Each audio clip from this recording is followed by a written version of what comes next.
please understand this. Self-defense and sparring are two different things. Even though your reflexes for sparring will help you in a self-defense situation, the main thing about self-defense that most people will not tell you, okay, and I think a lot of people don't know, the majority of the self-defense you see demonstrating on YouTube and everything else is not realistic. These things are very staged. You get to a point where you start seeing it all the time. Like, okay, well, like say I throw the punch, right, and you do some kind of a, right? You see all of that, right? It's very legitimate looking. Okay, like say if I do something, I punch you here, right? And you boom, and just defend. Okay, it's very legitimate looking as a technique. In reality, it looks nothing like that. Nobody stands still and does this and stands there. Nobody does that. Reality looks like this. Okay, that's just, you see knife attacks. Okay. This day and age, please educate yourself. You'll see self-defense against knife attacks, right? You can go to YouTube and see a real knife attack and then see if that would apply. Now, of course, it comes down to your reflexes. But this is the thing I want to say. Your biggest weapon in any self-defense situation is your attitude, is your mental state.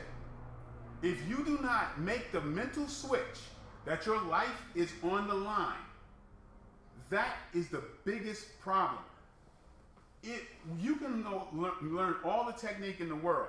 If you don't have your mind together, you being in a situation that suddenly turns into a life or death situation, you have to be mentally ahead of that. When the attacker is already there, he knows what he's doing, okay? Psychologically, you have to know that in this moment, everything that you love and cherish is at stake. So until you make that mental adjustment, don't even think about learning these things that will give you a false sense of security. If you had the mental state of, I will rip your face off, I will bite your lips off, if you switch to that place without even knowing self-defense, you're better off. And guess what? The people who attack you, they can recognize somebody who has that mental state. More than anything else, they survive on who is weak and who is not. Who has vulnerability and who does not. So it's not like it's their first time out doing that. So when they look into the eyes of somebody who will take them out at all costs, believe me, they wait and go to the next person. Again, just to review, first thing you do is you got to get your mental state down. You have to have an invincible mindset. That's number one. That's number one in self-defense. Anything? That's great. True. Yeah. And situational awareness. Yeah, definitely situational awareness. It's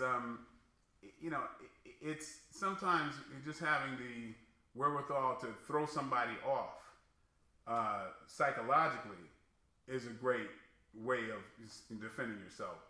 Hopefully, if your mindset is thinking of how to avoid a situation, that is preferred over anything else.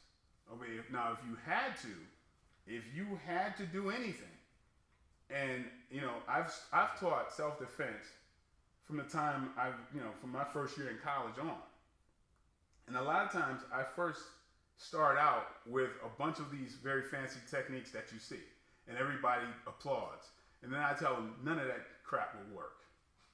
I tell them none of this, what you just saw, none of that will work. And then I show them realistic ways of defending yourself. Things that don't necessarily look so pretty, okay? Because fighting is not pretty. And fighting is largely mental, especially on the street. It's more mental. And you're fighting somebody who's they're 2 steps ahead of you mentally. They know what they want from you. They've done it before. So if you don't understand the mental aspect of it, you're not ready. You're not ready.